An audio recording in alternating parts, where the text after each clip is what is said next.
146వ దావీదు కీర్తన ఉత్తర ప్రత్యుత్తరంగా చదువుకున్నాము. యెహోవాను స్తుతించుడి, నా ప్రాణమా యెహోవాను స్తుతింపుము.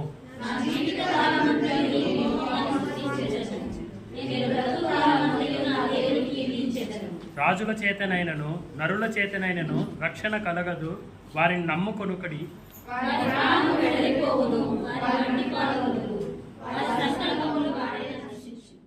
సర్వశక్తిమంతుడా, సర్వాధికారి, మీకు వందనాలయ్యా. ఈ పునరుద్ధాన దినమందునైనా ప్రతి ఒక్కరినైనా నీ సన్నిధిలో ఉండి ఈ విధంగా ఆరాధించుటకు మీరు మాకు ఇచ్చినటువంటి గొప్ప ఉచితమైన కృపను బట్టి మీకు వందనాలయ్యా. మీకే స్తుతులు స్తోత్రంనైనా. వాక్యంలోకి వెలుచుండగానైనా ప్రభువా, మీ సేవకుని మీరు ఎత్తి పట్టుకోండి ప్రభువా. వాక్యం ద్వారా మీరు దర్శించండి నాయన. మీ మాటలను మాకు దయచేయండి ప్రభువా. నిజంగా ప్రభువా, మీ మాటలు మాకు నెమ్మదిని ఇస్తాయి నాయన. బాధలలో ఇరుకులలో ఉన్న వాళ్ళకి నెమ్మదిని కలుగు చేస్తాయి నాయన. విడుదలని ఇస్తాయి ప్రభువా. మీరు సహాయం చేయండి. దేవునికి మహిమ కలుగుగాక. ఇప్పుడు వచ్చిన దేవుడి అందరికీ కూడా శ్రేష్టమైన యేసుక్రీస్తు నామమున తెలియజేస్తుంటున్నా. ఈ దేవుని యొక్క మహాకృప కనికరమును బట్టి మరి యొక్క విశ్రాంతిలోనికి మంత్రము కూడా ప్రవేశించడానికి దేవుడు మనకు కృప చూపెట్టాడు. అందుని బట్టి దేవుడు నామాన్ని స్తుతిస్తున్నాను. హల్లెలూయా. రెండు చేతులు నోరు మాట దేవుని స్తుతించాలి. హల్లెలూయా. అంతేనా? హల్లెలూయా. దేవుని యొక్క బిడ్డలారా, దేవుని యొక్క సన్నిధానంలో మనం అందరం కూడా ప్రతి విశ్రాంతి దినమున, అంతేకాకుండా వారంలో జరిగేటువంటి ఆరాధనలలో కూడా పాల్గొంటున్నాము. మరి వీటన్నిటికీ కూడా దేవుడు మనకు కావలసినటువంటి ఆధ్యాత్మికమైనటువంటి బలాన్ని దేవుడు మనకి ఇస్తూ ఉన్నాడు. దేవుడు మనకు కావలసినటువంటి ఉన్నతమైనటువంటి ఆత్మీయ విలువలను తెలుసుకోవడానికి దేవుని యొక్క సంఘంలో మనం ఒక మంచి బలమైనటువంటి విశ్వాసులుగా జీవించడానికి దేవుడు మనకు కృప చూపుతూ ఉన్నాడు. మరి దేవుని యొక్క మందిరానికి ప్రతి ఆదివారం రావడం అనేటువంటిది మనకు లాభదాయకమా నష్టమా? ఎంతమందికి లాభమో? కొంతమంది అనుమానంగా చేతులు ఎత్తడం లేదు. ఏమి ఇస్తా ఉండవు నువ్వు అన్నట్టుగా నన్ను చూస్తూ ఉంటాను. లేదు కాదు, ఎవరు ఇస్తారు మనకు? చెప్పాలి. ఎవరు? ఏమి ఇచ్చాడు దేవుడు? ఆయుష్. ఆయుష్ అంటే మళ్ళా రక్షణ, ఆరోగ్యము, అన్నీ కదా. ఈరోజు మనం ఇట్లా ఉన్నాము అంటే ఎవరి మూలము? దేవుడు. హల్లెలూయా. కాబట్టి మనం ఈ విధంగా కలవడం, దేవునితో సహవాసం చేయడం అనేటువంటిది మనకు చాలా చాలా చాలా శ్రేష్టము. హల్లెలూయా. చూడండి, పరిశుద్ధ గ్రంథం నుండి ఒక వాక్యాన్ని చదువుకొని ధ్యానం చేసుకుందాం. మనము దేవుని యొక్క సన్నిధానములకు వచ్చేటప్పుడు ఏ విధంగా రావాలి అనేటువంటి విషయాలు పోయిన నెలలోనూ పోయిన సంవత్సరం ఎప్పుడో ఒకసారి చెప్పాను, గుర్తుంటాను. అదే రీతిగా మరల కొన్ని విషయాలు దేవుని సన్నిధికి మనం ఎలా వస్తే బాగుంటారు, ఏ ఆలోచనలతో ఏ విధమైనటువంటి స్థితితో మనం వస్తే బాగుంటుంది, ఇలా వచ్చి చూడండి అనేటువంటి విషయాల గురించి మనం ఈరోజు ధ్యానం చేసుకోబోతున్నాం. పరిశుద్ధ గ్రంథంలో మనం గమనించినట్లయితే హెబ్రీయులకు రాసిన పత్రిక 10వ అధ్యాయము 22వ వచనాన్ని ఒకసారి చదువుకుందాం. 10వ అధ్యాయము 22వ వచనం. హెబ్రీయులకు రాసిన పత్రిక. మనస్సాక్షికి కల్మషము తోచకుండునట్లు ప్రోక్షింపబడిన హృదయములు గలవారమును నిర్మలమైన ఉదకముతో స్నానము చేసిన శరీరములు గలవారమై ఉండి విశ్వాస విషయంలో సంపూర్ణ నిశ్చయత కలిగి యథార్థమైన హృదయముతో మనము దేవుని సన్నిధానమునకు చేరుదము. హల్లెలూయా. వ్యక్తిగా హల్లెలూయా. చూడండి ఎన్ని క్వాలిటీలు చెప్పాడు అక్కడ. మనకున్నటువంటి మనసాక్షికి ఏమి కలగకూడదుమా? కల్మషము తోచకుండునట్లు. నెంబర్ 1 ఏముంది అక్కడ? ప్రోక్షింపబడిన, చదవాలి, ప్రోక్షింపబడిన హృదయములు కలవారము, ప్రోక్షింపబడిన హృదయములు మొదటిది. రెండవది ఏమంటున్నాడు? నిర్మలమైన ఉదకముతో స్నానము చేసిన శరీరములు గలవారము. మూడవది విశ్వాస విషయంలో సంపూర్ణ నిశ్చయిత కలిగి యథార్థమైన హృదయముతో మనము దేవుని సన్నిధానమునకు చేరుదము. హల్లెలూయా. ఇక నన్ను చూడాలి అందరూ కూడా. హల్లెలూయా. ఎవరు కూడా తల నుంచి ప్రార్థన చేయండి. కొటేషన్ రాసుకుంటే తర్వాత తలపై పెట్టండి సార్. హల్లెలూయా. ఇక్కడ రాయబడినటువంటి వాక్య భాగాలు మనకున్నటువంటి మనస్సాక్షికి కల్మషము తోచకుండా ఉండాలి అంటే మన యొక్క హృదయం ఎలా ఉండాలి అంటే ప్రోక్షింపబడిన హృదయములు గలవారమై ఉండి అంటే మొట్టమొదటి చాలా బాగా జాగ్రత్తగా మనం ఆలోచించాలి. దేవుని యొక్క సన్నిధానమును వస్తున్నటువంటి నీవు ఈ రోజున ఎలా వచ్చావు? అటు ఇటు తిరుగుచు మార్కెట్లో పడి, లేకపోతే హడావిడిగా ఇంట్లో నుంచి బైబిల్ ఎక్కడ, అది ఎక్కడ, ఇది ఎక్కడ, తుమ్మాని ఎక్కడ, ఫ్యాన్ ఎక్కడ, అది ఎక్కడెక్కడ చూసుకొని హడావిడిగా పరిగెత్తుకుంటూ వచ్చావా? లేకపోతే ప్రోక్షింపబడినటువంటి హృదయము కలిగినటువంటి వ్యక్తిగా నీవు వచ్చావా? ఇది మనం ప్రశ్న చేసుకోవాలి. ప్రోక్షింపబడిన హృదయము అని అంటే ఏది ప్రోక్షింపబడ్డది?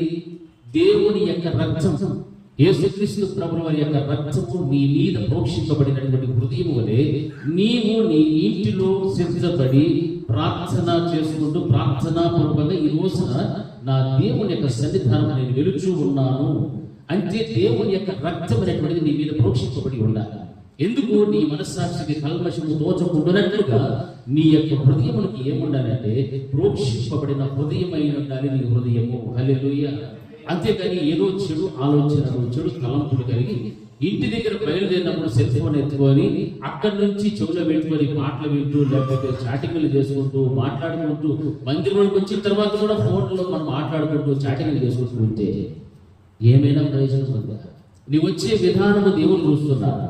ఎవడు చూస్తున్నాడమ్మా? దేవుడు చూస్తూ ఉన్నాడు. నీ వచ్చిన విధానం నీ ఇంటిలో నుండి బయలుదేరినప్పటి నుండి నీ మందిరానికి వచ్చినప్పటి వరకు, మందిరంలో కూర్చున్నది మొదలుకొని చివరి ముగింపు ప్రార్థన ఆశీర్వాదం వరకు కూడా నీ ప్రవర్తన అంతా కూడా ఎవరు గమనిస్తున్నారు తెలుసా?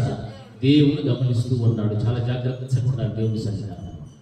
సెల్ ఫోన్ అనేటువంటిది మనుషుని అతి సులువుగా దేవునికి దూరము చేసేటువంటిది, పాపమును కలుగు చేసేటువంటిది, బలహీనతల్లోనికి పడవేసేటువంటిది. సెల్ ఫోన్ అనేటువంటిది మంచి దానికి ఉపయోగించుకోవాలి, కానీ చెడు దానికి ఉపయోగించనే చెప్పాలి. ఉపయోగించనే ఎక్కడ ఉపయోగించుకోవాలా? నీ ఇంట్లో ఉపయోగించుకోవాలి, నీ ఆఫీసులో ఏమైనా ఉపయోగించుకో. దేవుని మందిరములో సెల్ ఫోన్ ముట్టితే దేవుడు ఏం చేస్తాడు? ఒకటే షాట్ అంతే. మళ్ళీ చేయి కూడా పనిచేయదు. దేన్ని ఉపయోగించడానికి?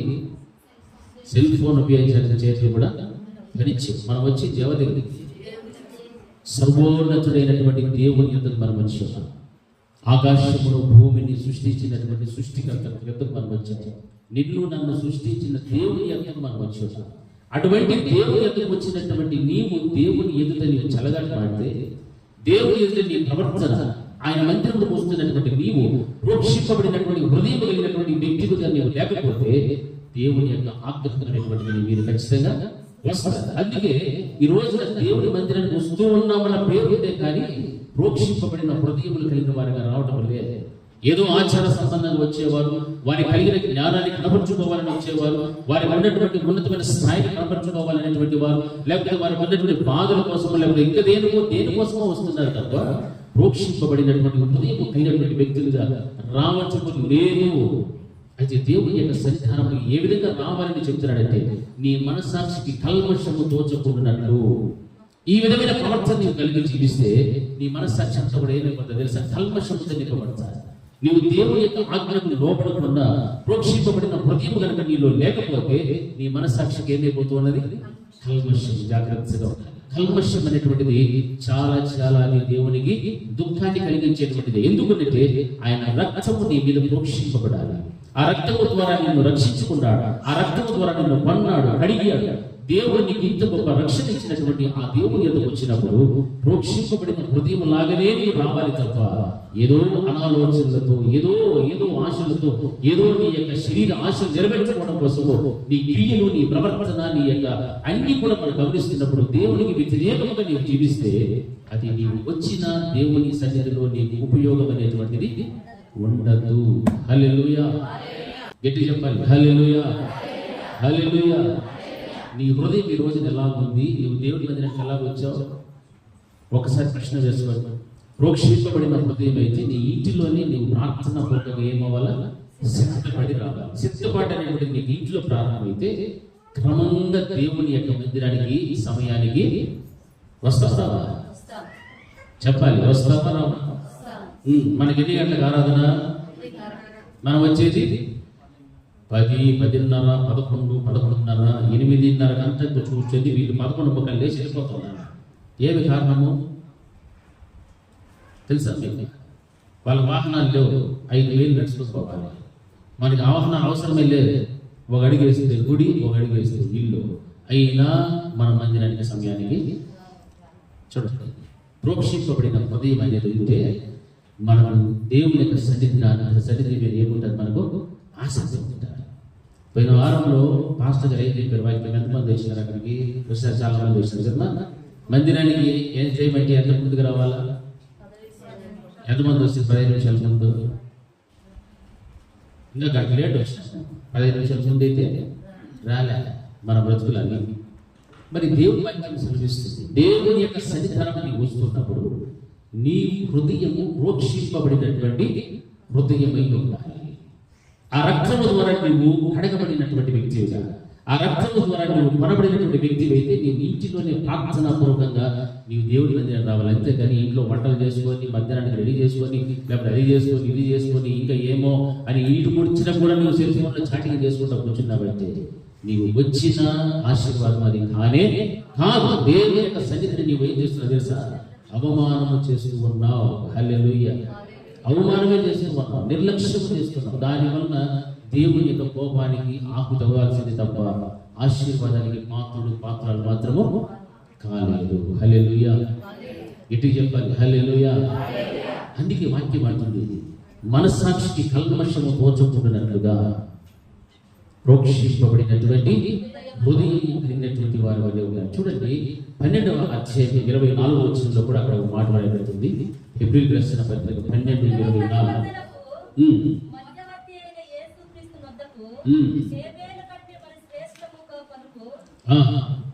ప్రోక్షణ రక్తమునకు మీరు వచ్చి ఉన్నారు. హల్లెలూయా. కొత్త నిబంధనకు మధ్యవర్తి అయిన యేసుక్రీస్తు ప్రభువు యొద్దకు హేబేలు కంటే మరి శ్రేష్టముగా పలుకు ప్రోక్షణ రక్తమునకు మీరు వచ్చినారు. ఆ రోజున హేబేలు యొక్క రక్తమే భూమి లోపల నుండి ప్రోక్షింపబడి అది మొరపెట్టుకుంది, నాకు న్యాయం చేయి ప్రభువా అని. ఎందుకు? అన్యాయంగా తన సహోదరుడు తను ఏం చేశాడు? చంపివేశాడు. రక్తము చిందించిన భూమి పొరల్లో నుండి ఆ రక్తము మొరపెట్టుచున్నది. కానీ దానికంటే శ్రేష్టమైనటువంటి యేసుక్రీస్తు ప్రభువు వారి యొక్క రక్తము ఎందుకు మనం ఏమి వచ్చినాం? చేరి ఉన్నామని వాక్యం పోతుంది. అటువంటిప్పుడు నీ జీవితం ఎలా ఉండదు తెలుసా? హేబేలు రక్తము కంటే మరి శ్రేష్టముగా పలుకు ప్రోక్షణ రక్తమునకు మీరు వచ్చి ఉన్నారు అంటే ఆ రక్తము ప్రోక్షింపబడినటువంటి నీ మీద ప్రోక్షింపబడినది. భూమి లోపల ప్రోక్షింపబడినటువంటి రక్తము కంటే నీ మీద, నీ తల మీద ప్రోక్షింపబడి ఉన్నటువంటి రక్తము మరి శ్రేష్టమైనటువంటిది. హల్లెలూయా. ఆ శ్రేష్టమైనటువంటి రక్తము ప్రోక్షించబడినటువంటి నీవు ప్రోక్షింపబడిన హృదయము వల్లే నీ యొక్క దేవుని మందిరానికి రావాలి. దేవుని యొక్క సన్నిధానాన్ని వారీగా గడపడం నేర్చుకోవాలి. అంతేగాని ఏదో మనకి ఇష్టం వచ్చినప్పుడు వెళ్ళొచ్చు, ఇష్టం వచ్చినప్పుడు లేచి వెళ్ళిపోవచ్చు అనేటువంటి మనస్సు మనకు ఉంటే నీ మనసుకు ఏం పడుతుంది? కల్మషము. హల్లెలూయా. కల్మషం. ఒక వ్యక్తితో మనకు కల్మషం ఉంటే ఆ వ్యక్తితో సరిగా మనం మాట్లాడతామా? చెప్పండి. ఆ వ్యక్తి పక్కన పోయి కూర్చుంటామా? అలాగే ఉంటారు. మనసుకు కల్మషం ఉంటే మందిరాన్ని కూడా సరిగా వాక్యాన్ని సరిగా వినం. అన్ని గుర్తొస్తాయి, ఆకలి గుర్తొస్తుంది, అవసరాలు గుర్తొస్తాయి, పనులు జ్ఞాపకం వస్తాయి, మనకు దేవుడు ఇచ్చినటువంటి ఆశీర్వాదాలు జ్ఞాపకం వచ్చేస్తాయి. గొర్రెలు, మేకలు, అవి ఇవి ఏమేమో జ్ఞాపకం వస్తాయి. అప్పుడు మనం దేని నిర్లక్ష్యం చేస్తాము? దేవుని యొక్క సన్నిధిని నిర్లక్ష్యం చేస్తాం. హల్లెలూయా.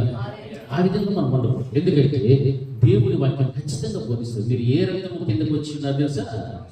మరి హేబేలు రక్తము కంటే కూడా శ్రేష్టమైన యేసుక్రీస్తు ప్రభువు వారు. ఆయన ఎవరో తెలుసా? క్రొత్త నిబంధనకు మనకు దేవునికి మధ్య ఏమై ఉన్నాడు? మధ్యవర్తి ఉన్నటువంటి యేసుక్రీస్తు ప్రభువు యొక్క రక్తము కిందకు మీరందరూ కూడా చేరి ఉన్నారు. అటువంటిప్పుడు నీ హృదయం ఎప్పుడు కూడా ఎలా ఉండాలా? ప్రోక్షింపబడినటువంటి హృదయము లేని ఉండాలి.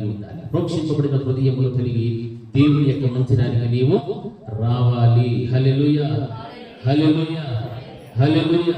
ఆ భూమి పొరల్లో నుంచి ఉన్నటువంటి హేబేలు రక్తమే మొరపెడుతూ ఉంటే మరి సాక్షాత్ నీకు దేవునికి అనగా తండ్రిని యెహోవా దేవునికి మధ్యవర్తిగా ఉన్నటువంటి ఆ నజరేయుడైనటువంటి యేసుక్రీస్తు ప్రభువు వారి యొక్క రక్తము నీ మీద ప్రోక్షింపబడితే నీవు ఇంకెంత మొరపెట్టాలి?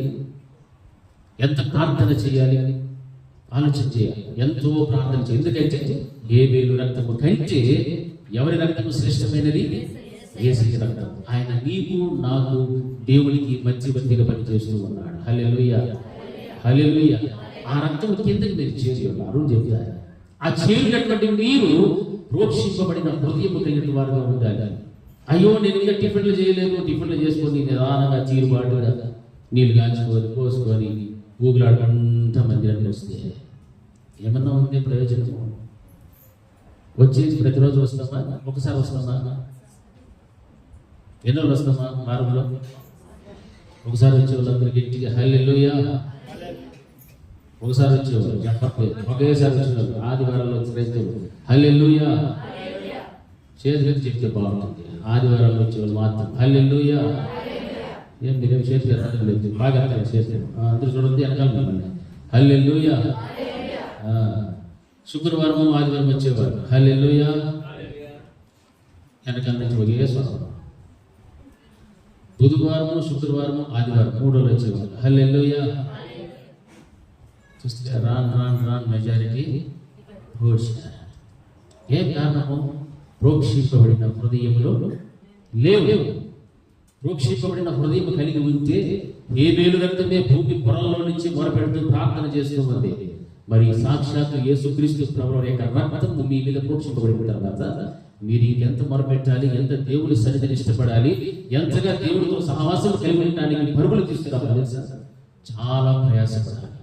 ఎందుకంటే మన ప్రయాస, మన సమయము ఇవంతా కూడా ఎవరి కోసం వెచ్చిస్తున్నాము? మన కోసమే. ఎక్కడికి చేరడానికి? పరలోకం చేరుకోవడానికి. అంతే తప్ప వేరే దాన్ని దేవుని కోసం అయితే దేవుడి పరలోకంలో క్షేమం ఉండే దానికోసం ఏమైనా వస్తున్నావా? లేదు. దేవుడే నీకు క్షేమంగా పెడుతున్నాడు. దేవుడే నీకు ఆరోగ్యం ఇచ్చాడు. దేవుడే నీకు ఐశ్వర్యం ఇచ్చాడు, ఆర్థికం ఇచ్చాడు, ఆరోగ్యం ఇచ్చాడు, అన్ని దేవుడే ఇచ్చాడు. కానీ దేవుడికి మనం ఏమి ఇస్తున్నామంటే ఏమి ఇవ్వడం లేదు. పోనీ దేవుడి దగ్గర చేరుకోవడానికైనా సిద్ధపడినట్టు అది కూడా లేదు. సిద్ధపడము అంటే ఇక దేనికి వెళ్ళిపోవచ్చు? దేనికి వెళ్ళిపోవచ్చు? అది మాత్రం చెప్తారా? నోరు రాదా దానికి మాత్రం? హృదయము ఎలా ఉండాలా? ప్రోక్షింపబడిన హృదయము కనుక లేకపోతే నీవు దేవుని సన్నిధికి వచ్చినా రాకపోయినా ఎక్కడికి నీ టికెట్ కన్ఫర్మ్ అయింది? ఎక్కడ? ఎంతమందికి ఇష్టం నరకానికి పోవాలంటే? ఇది అనవడికి మీరు అనుకుంటారు నీకు ఒకటికి ఉంటుండాలి. చూడు, నా ఒకరికంటే ఏమి నవ్వు వస్తుందో మీకు. మనమందరం కూడా ఎక్కడికి వెళ్ళాలా? ఇప్పుడు ఇక్కడ ఎట్లా ఉన్నామో అట్లనే అక్కడ కూడా ఎంతమంది ఉండాలనుకుంటున్నారు? ఆలోచన చేసి చెప్తున్నారా? బాగా ఆలోచన చెప్తున్నారా? ఇప్పుడు ఇక్కడ ఎట్లా ఉన్నారు అట్లే అక్కడ ఉండాలని ఇప్పుడు చెప్పండి. ఎందుకు ఇప్పుడు వద్దు లేసింది? ఎందుకు తెలుసా? నేను చెప్తా. మీరు మాత్రమే కాదు, మీ భర్తలు, మీ పిల్లలు, మీ తల్లిదండ్రులు, మీ భార్యలు అందరూ కూడా రావాలి. హల్లెలూయా. మరి రావాలంటే మీరు ప్రోక్షింపబడిన హృదయం కలిగిన వారైతే నీ ఇంట్లో ఏం చేస్తావు? దేవునికి మొరపెడతావు. ఎలా మొరపెడతావు?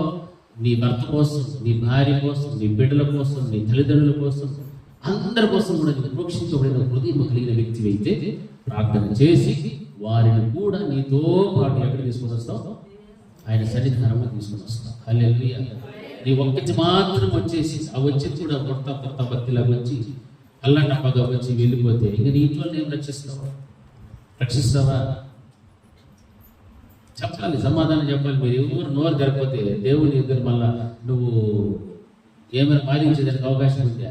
స్వామి నేను మాత్రం వస్తా అంటే ఏదో అట్లా ఇట్లా వంట చేసేసి ఆడబోయి అన్ని పనులు నేను చేసుకొని సచ్చి బతికి వస్తుంది సార్. నా ఇంట్లో నేను చెప్పలేకపోతుంది, లేకపోతే నాకు కూడా సరైనటువంటి జ్ఞానం దొరకలేదు, లేకపోతే నేను కూడా నీ మాటలు వినలేదు. నాకు ఎట్లా ఒక క్షమించి అట్లా లోపలికి తలుపతి అట్లా ఎప్పుడు వస్తాను కుదురుతుందా? అసలు ఛాన్స్ ఉందా దేవునితో మాట్లాడడానికి? ఆయన ఏం చేస్తాడు? గొర్రెలను మేకలను వేరుపరిచినట్లుగా వేరుపరిచిన అంతే. గొర్రెలన్నీ ఊతాకి మేకలు ఊతాకి అంతే, finish. There is no arguments, no judgement, అంతే. ఒక మాట ఫినిష్. ఆయన తీర్పులో సింహాసనం మీద కూర్చున్నప్పుడు ఒకటే మాట, అంతే, ఫినిష్. ఎవరు ఎక్కడ వెళ్ళాలో దేవుడు నిర్ణయిస్తాడు. హల్లెలూయా. ప్రోక్షించబడినటువంటి హృదయం మొట్టమొదటి అక్కడ వాక్యంలో మనం గమనిస్తున్నాం. అంతేకాని దేవుడి మందిరానికి మరలా కొంతమంది సిద్ధాంతాలతో, ఆచార సంబంధమైనటువంటి వాటితో, మీ కలిగి ఉన్న జ్ఞానంతో, మీకున్నటువంటి టాలెంట్లతో రావాలని మాత్రం అనుకోకూడదు. నీ హృదయం ఏముండాలా? ఏమై ఉండాలి? నీ హృదయము ఏమై ఉండాలి? అందరూ చెప్పాలి, ఏమై ఉండాలి? నీ హృదయము ప్రోక్షింపబడినటువంటి హృదయం. దేని ద్వారా ప్రోక్షింపబడి ఉండాలి? దేవుని యొక్క యేసు క్రీస్తు ప్రభుల వారి యొక్క రక్తము నీ మీద ప్రోక్షింపబడి, నీవు కడగబడి, ఆ యొక్క కొనబడినటువంటి స్థితిలో నీవు ఉంటే, ఏ వేలు కంటే శ్రేష్టమైనటువంటి యేసు క్రీస్తు రక్తము నీ మీద ప్రోక్షింపబడి ఉన్న కారణాన్ని బట్టి నువ్వు ఎంతో మొరపెడుతూ దేవుని సన్నిధానముకు రావాలి. హల్లెలూయా. ఏమని మొరపెట్టాలని నీకు ఆలోచన రావచ్చు. మందిరానికి వచ్చే ముందు ఏం మొరపెట్టాలా?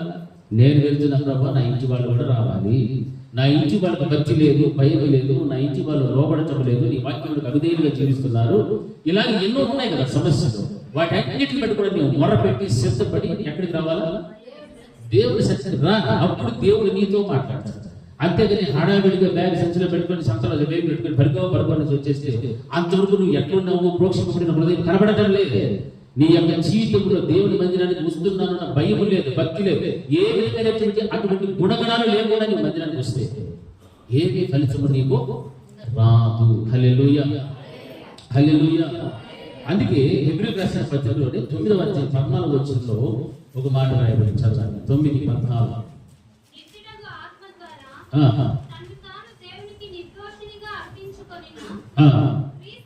క్రీస్తు యొక్క రక్తం నిర్జీవ క్రియలను విడిచి జీవము గల దేవుని సేవించుటకు మీ మనస్సాక్షిని ఎంతో ఎక్కువగా శుద్ధి చేయను. హల్లెలూయా. నీ ఈ విధంగా దేవుని సన్నిధానముకు రాబోయే ముందు నీవు మొరపెట్టి ప్రార్థన చేస్తే నీ మనస్సాక్షిని ఏం చేస్తారని మరి ఎంతో ఎక్కువగా ఏం చేస్తారు? శుద్ధి చేయను. హల్లెలూయా, హల్లెలూయా. గట్టిగా చెప్పాలి, హల్లెలూయా. నీ మనస్సాక్షి శుద్ధి అవ్వాలి అంటే, పరిశుద్ధతలోనికి రావాలి అంటే, నిత్యుడైనటువంటి ఆత్మ ద్వారా తను తాను దేవునికి నిర్దోషినిగా అర్పించుకునే యేసు క్రీస్తు ప్రభుల యొక్క రక్తము దేని నుండి విడిపిస్తుంది? నిర్జీవమైనటువంటి క్రియలను విడిచి జీవము కలిగినటువంటి దేవుని సేవించడానికి మీ మనస్సాక్షిని ఎంతో ఎంతో ఎక్కువగా శుద్ధి చేయను. హల్లెలూయా.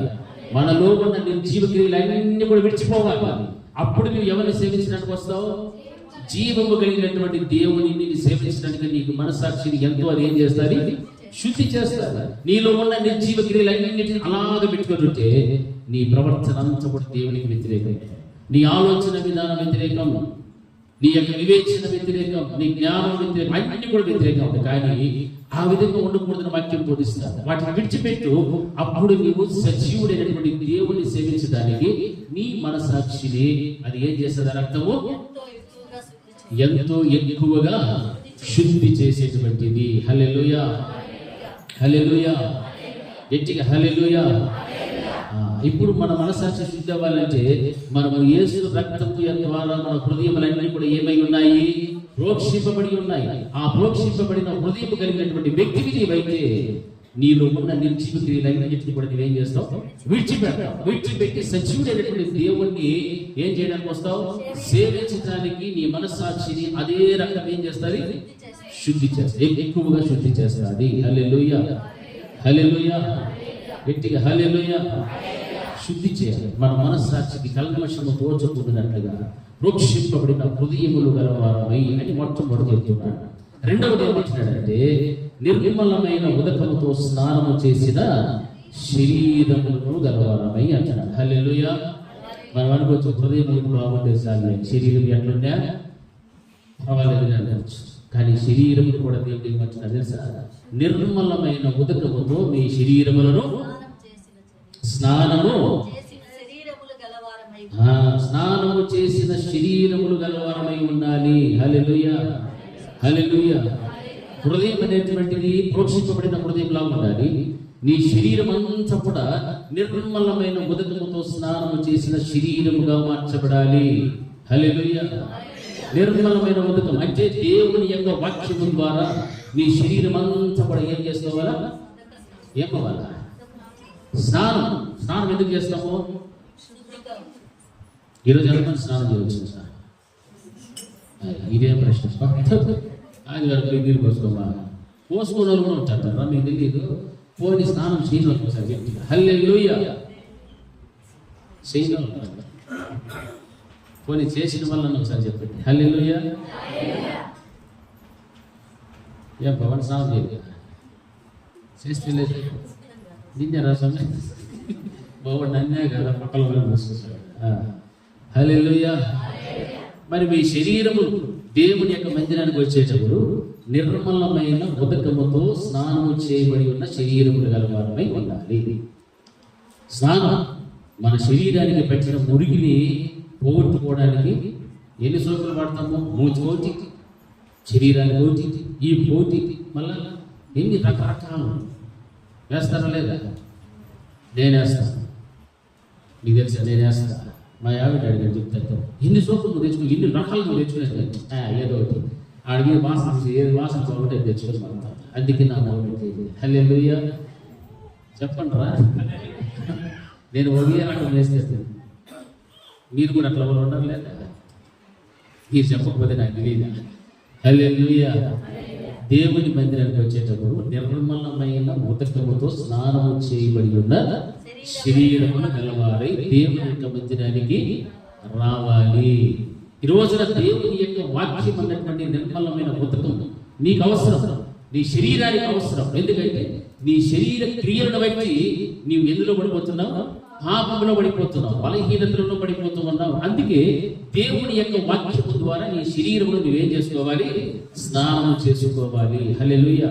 అది స్నానము చేయించుకోవాలి అంటే దేవుని యొక్క వాక్యాన్ని నీవు వినటానికి ఇష్టపడాలి, దేవుని యొక్క మాటలను బట్టి అంగీకరించడానికి ఇష్టపడాలి, విన్న వాక్య ప్రకారంగా నడుచుకోవడానికి ఇష్టపడాలి. అప్పుడే నిర్మలమైనటువంటి ఉదకముతో నీ శరీరం ఏమవుతుంది? స్నానము చేయించబడాలి. ఆ స్నానము చేయించబడినటువంటి నీ శరీరముతో ఎక్కడికి రావాలి? నువ్వు దేవుని సన్నిధికి రావాలి. దేవుడు పై స్వరూపాన్ని చూచేవాడు కాదు. దేవుని యొక్క వాక్యము ద్వారా ఆ ఉదకము చేయబడినటువంటి శరీరము గల వ్యక్తిగా నీవు వస్తే అది దేవునికి సంతోషం. ఎక్కడికి వస్తున్నావు? నీవు దేవుని సన్నిధానానికి వస్తున్నావు, దేవుని యొక్క మాట వినటానికి వస్తున్నావు. ఆ మాటల ద్వారా కడగబడినటువంటి శరీరములాగా నీవు వస్తే అది నిజముగా నీకైనా నీ కుటుంబానికైనా చాలా ఆశీర్వాదకరమని వాక్యం బోధిస్తారు. మొట్టమొదటిదైతే ప్రోక్షింపబడినటువంటి హృదయము, రెండవదైతే నిర్మలమైన ఉదకముతో స్నానము చేయబడినటువంటి నీ శరీరము. హల్లెలూయా.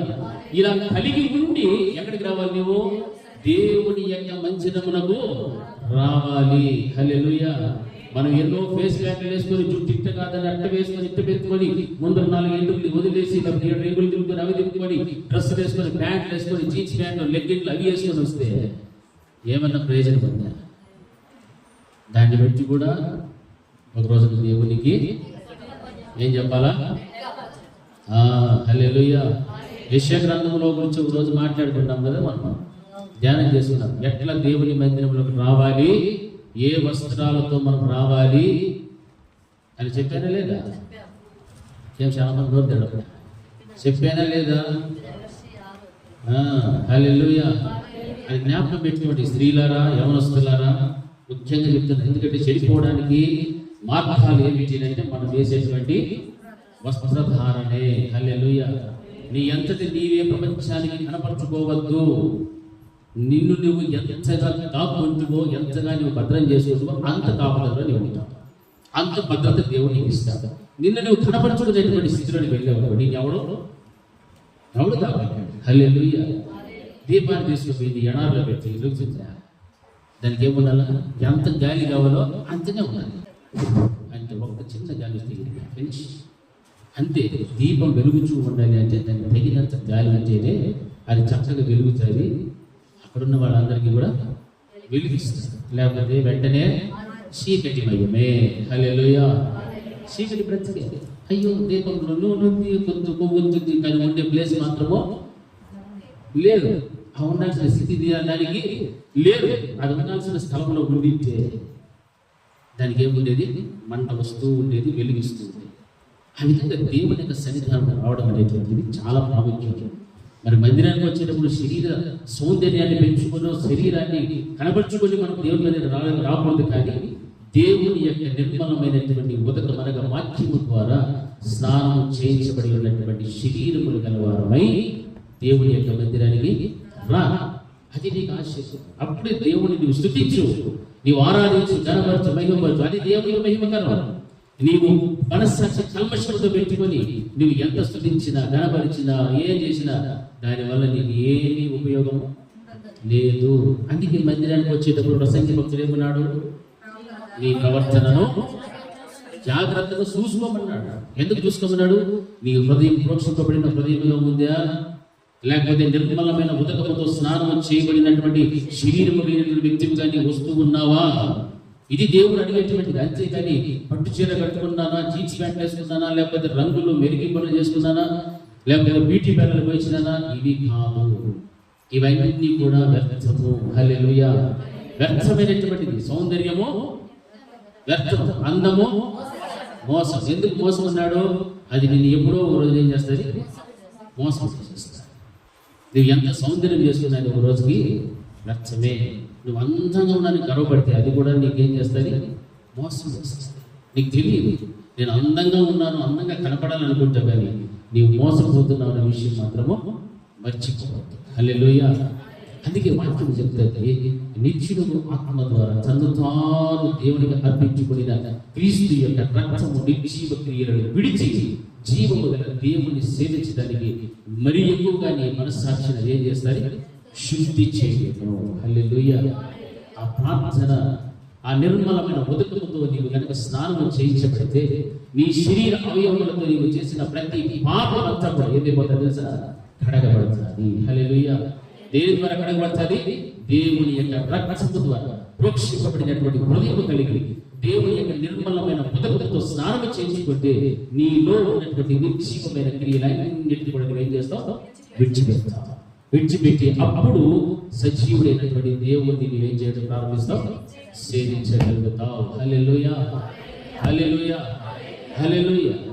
ఈ విధంగా క్రైస్తవ జీవితం ఉండాలి. అందుకే నీ యొక్క దేవుని యొక్క వాక్యం ద్వారా నీ శరీరం అంతా కూడా ఏం చేసుకుంటూ ఉండాలా? కడిగేసుకోవాలి. అందుకే యోబు భక్తుడు ఏమన్నాడు తెలుసా? చూడండి 15వ అధ్యాయం 14వ వచనంలో యోబు గ్రంథంలో, శుద్ధుడగుటకు నరుడు ఏ పాఠ్యవాడు, నిర్దోషుడగుటకు స్త్రీకి పుట్టినవాడు ఏ పాఠ్యవాడు. మనం ఏ పాఠ్యవాళ్ళము? ఎందుకు పనికిరాని వాళ్ళు, ఓటి కొండ వంటి వాళ్ళు, పెంకి వంటి వాళ్ళు, అటువంటి దీనస్థితిలో ఉన్నటువంటి మనలను దేవుడు ఏమంటున్నాడంటే, నీవు నా సన్నిధికి వచ్చేటప్పుడు, నా దేవుని యొక్క మందిరానికి నేను వెళ్ళేటప్పుడు నీ ఆలోచన ఏ విధంగా ఉండాలంటే, ప్రోక్షింపబడిన హృదయం, శుద్ధి చేసబడినటువంటి శరీరంలో కలిగినటువంటి వారికి నేను వెళ్ళాలి. ఏదో మంచి సబ్బులు తెచ్చుకొని స్నానం చేసుకొని వచ్చేటువంటి శుభ్రత కాదు దేవుడు అడిగేటువంటిది. ఆయన కోరుకునేటువంటిది ఏమిటంటే, ఉదక నిర్మలమైనటువంటి దేవుని యొక్క వాక్యం ద్వారా నీవేమైపోవాలి? కడిగిపోవాలి. హల్లెలూయా. కడగబడాలి అంటే ఆ వాక్యము నీ మీద ఏమవ్వాలి? ప్రోక్షింపబడాలి. ఆ రక్తము నీ మీద ప్రోక్షింపబడాలి. కొన్ని పర్యాలు వాక్యం మన మీద పడుతూ ఉన్నప్పుడు ప్రోక్షింపబడుతున్నాడు. అబ్బా, ఈ వాక్యం మీద ఎంత వేడిగా ఉంది, ఈ వాక్యం మీద ఎంత చల్లగా ఉంది, ఈ వాక్యం మీద బట్ట ఉంది, ఎట్లుంది, కాలిపోయింది, మంట వచ్చేసింది అనుకుంటాం. అలా వస్తేనే ఆ శరీరం మీద ఉన్న మురికి ఏమవుతుంది? బయట ఊరికి ఉత్తిత్తి స్నానాలు చేస్తే ఎవరికి పోతుందా? స్నానం చేసి బయటకు వచ్చినా కానీ అటువంటి వాళ్ళ దగ్గర ఏమంటారు? కంపు కొడతారు. చెమట కంపు కూడా పోయి స్నానం చేసి వచ్చేసాము. హల్లెలూయా. దేవుని వాక్యం మనం గద్దిస్తారు, ఖండిస్తారు, బుద్ధి చెప్తారు. ఆ మాటలను నీవేం చేయాలా? విను. లోబడు, దాని ప్రకారంగా జీవించు, అదే నీకు ఆశీర్వాదం. అందుకే వాక్యం చెప్తుంది కదా, ఉదకముతో నిర్మలమైన ఉదకముతో స్నానము చేయబడినటువంటి శరీరము. హల్లెలూయా. అపవిత్రమైనటువంటి శరీరముతో, నిర్జీవ క్రియలు కలిగినటువంటి శరీరముతో నా యొద్దకు నీవు రానే రావద్దు. ఖచ్చితంగా చెప్పాడు వాక్యం. మరి మనం అనుకోవచ్చు, ఆత్మకేలే శరీరానికి ఏమైంది లేదు అనేటువంటి ఆలోచన రాకూడదు. హల్లెలూయా. సైతానికి ఎవరో పాస్టర్ చెప్పాడు ఒక చిన్న కథ. ఏంటంటే సైతానికి 2 కూతుర్లంట. ఒక కూతురు చెప్పేది ఏంటంటే పర్వాలేదు, ఒక కూతురు పేరు పర్వాలేదు, రెండో కూతురు పేరు రేపు చూద్దాం. ఎట్లంది మాట? పర్వాలేదు. శరీరంతో మనం ఏ తప్పులు చేసినా ఏమనుకోవచ్చు, పర్వాలేదు. దేవుని మందిరానికి రా అంటే ఇబ్బంది కదా, రేపు చూద్దాం. ఎట్లుంది మాట? వినడానికి మనకి ఏం అర్థం కాదు. ఇందులో చాలా చాలా మర్మం.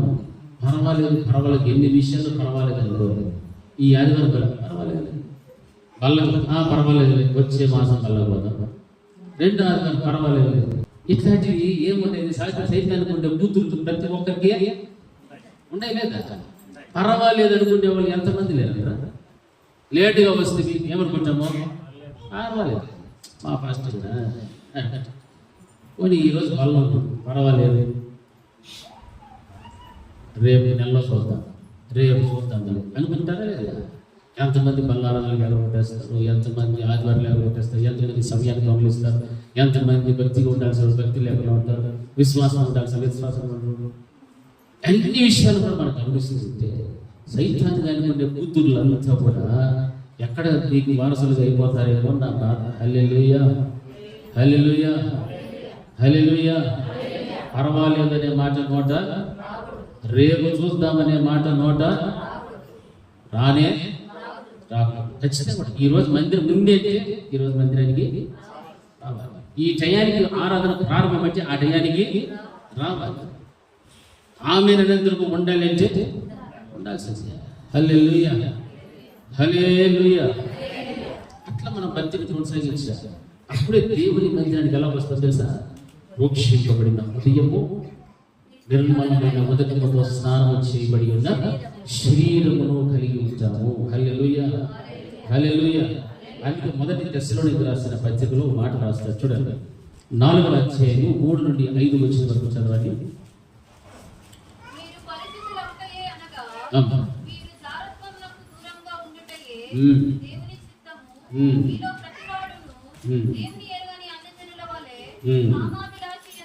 కామాభిలాషయందును పరిశుద్ధత యందును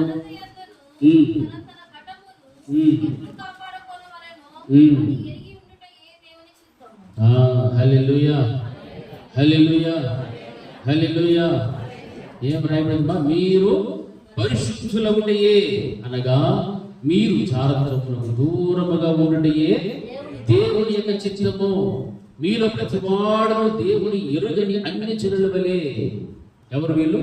దేవునిని ఎరుగని అన్య జనుల వలె కామాభిలాష యందు కాక పరిశుద్ధత యందును ఘనత యందును తన ఘటమును ఎట్లు కాపాడుకునవలెనో అది ఎరిగి ఉండుటయే దేవుని యొక్క చిత్తము. హల్లెలూయా, హల్లెలూయా. ఘటము అంటే దేనికి కోసం చెప్పాలి? ఘటం అంటే ఏమి? కొండ. కొండ పగిలిపోకుండా ఎట్లా జాగ్రత్తగా పట్టుకుంటాము, అట్లా మన శరీరములను దేవుడిని ఎరుగని అన్య జనుల వలె కామాభిలాష యందు కాకుండా పరిశుద్ధతలోను ఘనతలోను తన ఘటమును ఏం చేసుకోవాలి? కాపాడుకోవడం. అది ఎరిగి ఉండుటయే దేవుని యొక్క చిత్తము. హల్లెలూయా. అంటే ఇప్పుడు మన శరీరం ఎలా ఉండాలని కోరుకోవటము అది తెలుసుకుంటేనే అది ఎవరి చిత్తం? అది దేవుని యొక్క చిత్తం. మన శరీరం ఎట్లన్నా ఉండి పర్వాలేదు, హృదయం మాత్రం బాగుంటే సార్లే. ఆటికేమి ప్రార్థన చేయాలి, ఆటికేమి దేవుని వాక్యం వినాలి. సెల్ ఫోన్ ఆన్ చేస్తే ఎన్ని కావాలి మీకు? ఎన్ని వాక్యాలు, ఎంతమంది మాస్టర్లు కావాలి నీకు అనుకుంటారా లేదా? అనుకుంటా చెప్పండి. అనుకునే వాళ్ళు ఒకసారి మీ చేసి చూపిస్తే నాకు చాలా సంతోషం. హల్లెలూయా. యథార్థంగా ఒక వ్యక్తినారు మిగతా వాళ్ళంతా కూడా పొందలేదు నాకు తెలుసు. నేను చెప్తా, గుర్తుపెట్టుకోండి. ప్రపంచంలో ఎంత గొప్ప దైవజనుడైనా మీ సంఘ కాపరి కంటే గొప్పవాడు మాత్రము కాదు. హల్లెలూయా. ఇది చెప్పండి, హల్లెలూయా, హల్లెలూయా. ప్రపంచంలో ఎంత గొప్ప దైవ సేవకుడు ఎవరైనా కూడా సరే మీ సంఘ కాపరి అంత గొప్పవాడైతే మాత్రము కాదు. ఎందుకు తెలుసా? మీకోసం మీ కాపరి ఏం చేస్తాడు? ప్రార్థన చేస్తాడు, ఉపవాసం ఉంటాడు, మీ ఇంటికి వస్తాడు, మీ మంచి బాగోగులు జాతరలు అన్ని చూస్తాడు. ఆ వచ్చిన గొప్ప దైవ సేవకుడు ఏమైనా చేస్తాడా? మీకోసం చేస్తాడా? కానీ వాళ్ళకి మాత్రం మీరేం చేస్తారు? ఎన్ని వందలు, వేల రూపాయలు, లక్షల్లో పంపిస్తారు. ఎందుకు తెలుసా? పేరు కోసం, ప్రఖ్యాతుల కోసం. పేరు ప్రఖ్యాతుల కోసం మనం చేస్తే ఏమి అప్పుడు నువ్వు ఎవరు అవమానించు తెలుసా? నీ సంఘ కావాలని అవమానించు, నీ సంఘాన్ని నువ్వు అవమానిస్తున్నావు. హల్లెలూయా. గుర్తుపెట్టుకోండి, ఎవరైనా కొత్త వాళ్ళు వచ్చేసినప్పుడు ఆయన తెలుగు భూమిని వేసింది మా కోసం ప్రార్థన ఆయన ఏం చేస్తాడు? ఆరోగ్య చేస్తాడు. ప్రతిరోజు నీ ప్రార్థనలో నేను ఏం చేసుకో, నీ ప్రార్థనలో నన్ను జ్ఞాపకం చేసుకో. నేను మాత్రం ఏం చేస్తాను? ఏం చేస్తా?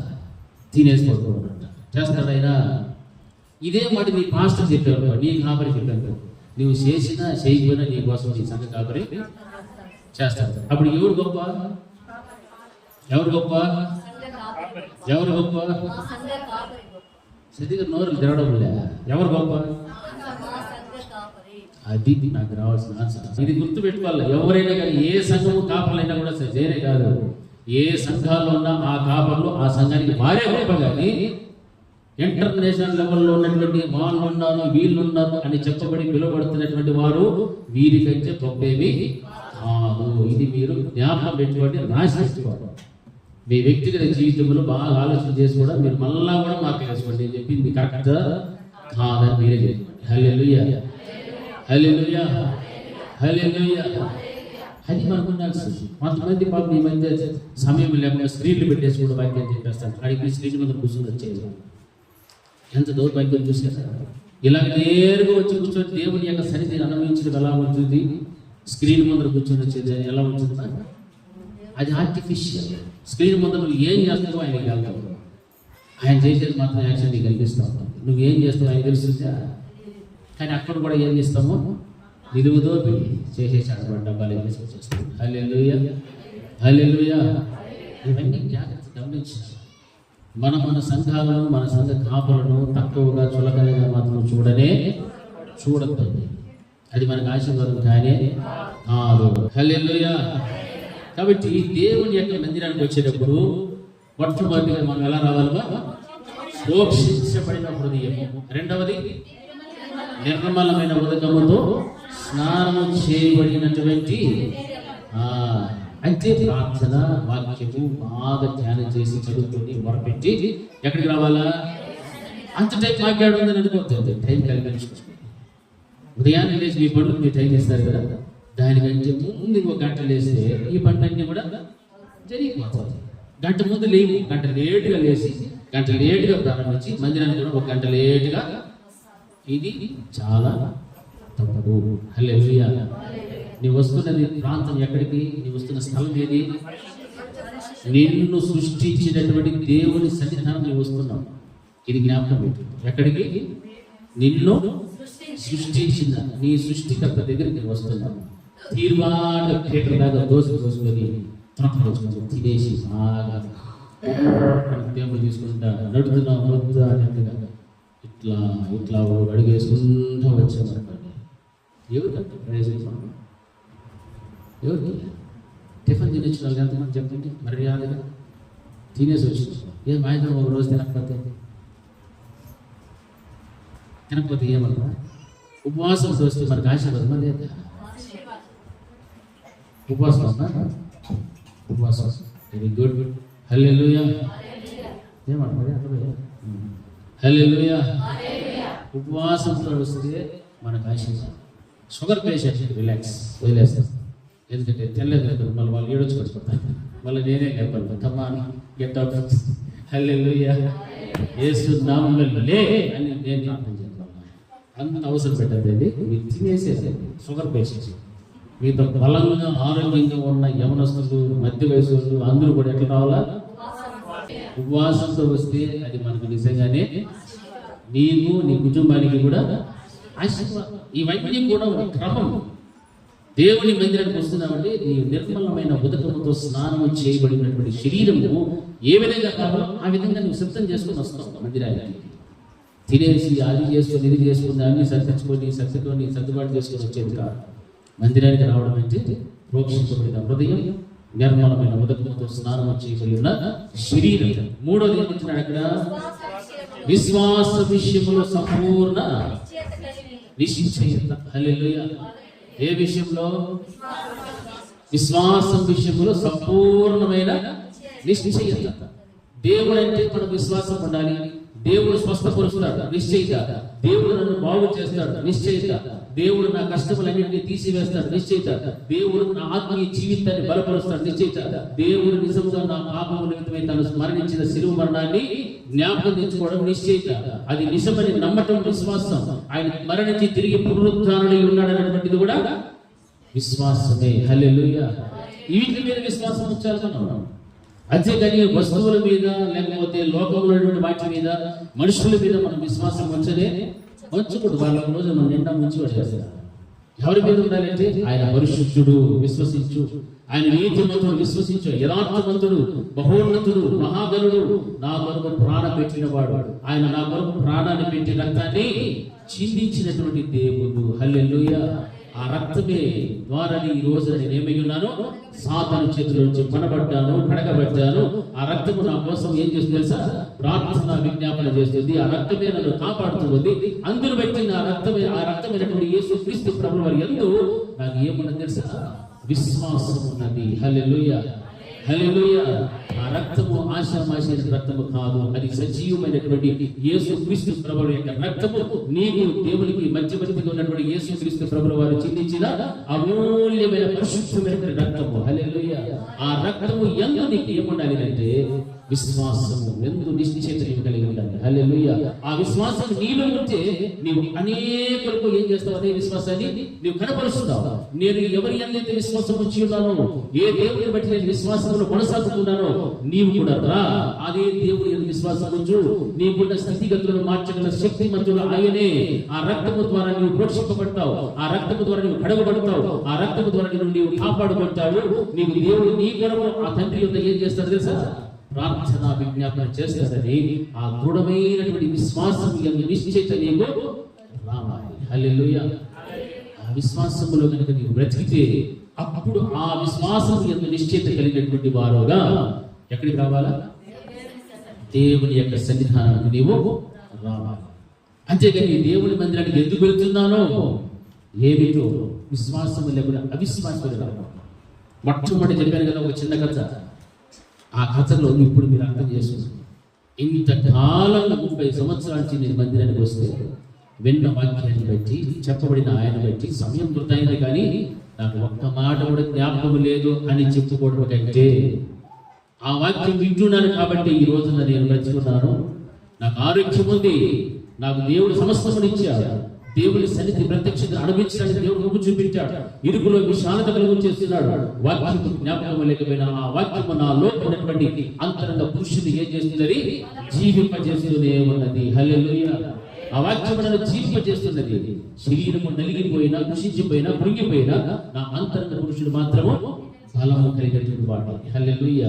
30 సంవత్సరముల కాలం నుండి నీవు దేవుని మందిరానికి వచ్చినా, 50 సంవత్సరములు, 20 సంవత్సరములు లేక నూతనంగా వచ్చినా కానీ నీ అంతరంగ పురుషుని బలపరచడానికి దేవుని యొక్క అమూల్యమైనటువంటి జీవపు వాక్యము నీవు వింటూ ఉన్నావు కాబట్టి నేటి వరకు కూడా ఆయనలో నీవేమవుతున్నావు?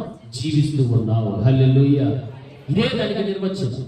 అందుకే దేవుని యొక్క మందిరానికి మనము క్రమముగా భయముతో, భక్తితో, ఈ విధమైనటువంటి దృఢమైనటువంటి విశ్వాసము యందు నిశ్చయిత కలిగినటువంటి వారుగా మనము రావాలి. హల్లెలూయా.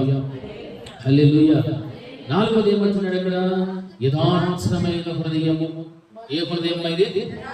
యథార్థమైన హృదయం. ఈ హృదయంలో గురించి, యథార్థతను గురించి మనం అడిగితే మీరు తప్ప ఈ భూమి మీద ఎవరో సమాధానం చెప్పలేదు. మీ హృదయం ఎటువంటిదో ఎవరు తెలిసిన? యథార్థమైన హృదయమా, మోసకరమైన హృదయమా అనేటువంటిది ఎవరు తెలుసు? ఇప్పుడు మీరే చెప్పుకోవచ్చు, మేము యథార్థవంతులుగా ఉన్నాము. లేదు, మేము మోసపూరితమైన హృదయం ఉంటే మేము ఉన్నాము. యథార్థత అనేటువంటిది ఉంటే అన్ని విషయాల్లో కూడా నీకు ఎలా ఉంటుంది సార్? యథార్థంగానే జీవిస్తావు. దేవుని ఎదుట, మనుషుల ఎదుట, సంఘం ఎదుట, సమాజం ఎదుట, నీ ఇంటి ఎదుట, ప్రతి స్థలంలో కూడా నీకు ఎలా బ్రతుకుతావు? యథార్థంగానే బ్రతుకుతుంటావు. యథార్థత అనేటువంటిది చాలా చాలా ప్రాముఖ్యమైనటువంటి. మనుషుల ఎదుట ఒక మాట, మనుషుల వెనుకల ఒక మాట.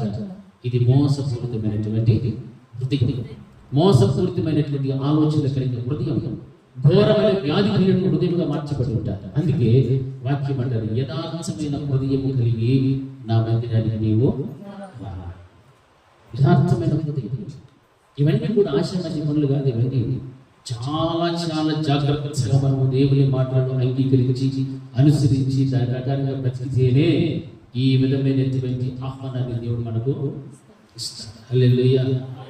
మనలో నిర్జీవమైన క్రియలు పెట్టుకొని అపవిత్రతతో కూడినటువంటి పెదవులు, అపవిత్రమైన శరీరము, ఘోర మోసమైనటువంటి వ్యాధి కలిగినటువంటి హృదయము, ఇవన్నీ కలిగి అవిశ్వాసులుగా మన మందిరానికి వచ్చి వెళ్ళినంత మాత్రమున మనకు శరీరానికి తృప్తి ఉంటుంది, కానీ ఆత్మ ఏమవుతుందో తెలుసా? దుఃఖపడుతూ ఉంటుంది. హల్లెలూయా. ఎందుకంటే మీ మనసాక్షి కల్మషము తోచకుండానట్లు. హల్లెలూయా. మీ మనసాక్షికి ఏం కలగకూడదుమా? కల్మషం కలిగించు. ఆ కల్మషం కనుక ఉంది అంటే ఈ విషయాలను నీవు తప్పిపోతున్నావు అని జ్ఞాపకం పెట్టుకో. నీ మనసాక్షి నేను ఎన్నో పర్యాలు కనిపిస్తుంది కదా. సమయానికి వెళ్ళు, మనసాక్షి ప్రార్థన చేయి, వాక్యానుసారంగా బ్రతుకు, వాక్యమును ధ్యానించు, ఉపవాసం ఉండు, భక్తిగా ఉండు, పరిశుద్ధంగా ఉండు, నీతిగా ఉండు, యథార్థమైన హృదయం కలిగి జీవించు. నీ మనసాక్షి ఎన్నో ప్రతి రోజు కూడా నేనేం చేస్తున్నది? గర్తిస్తున్నది. కానీ పర్వాలేదు, సైతానికి పుట్టినటువంటి కూతురు నీలో అంటారు. రేపు చూద్దాం, రేపు వారం చూద్దాం, పర్వాలేదు పర్వాలేదు అనుకుంటే నీ మనసాక్షికి ఏమొస్తుంది? చీకటి నువ్వు ఏం చేస్తావో, ఎక్కడ పడతావో, ఏ పడిపోతావో ఎవరికి తెలియదు. కానీ నీ హృదయ అంతరంగాన్ని చూచేవారు ఎవరున్నారు? హల్లెలూయా, హల్లెలూయా. అందుకే కీర్తన అక్కడ మాట్లాడచ్చు. 101వ కీర్తన 1-2 వచనాలు ఒకసారి చదవండి. కీర్తన గ్రంథము 101.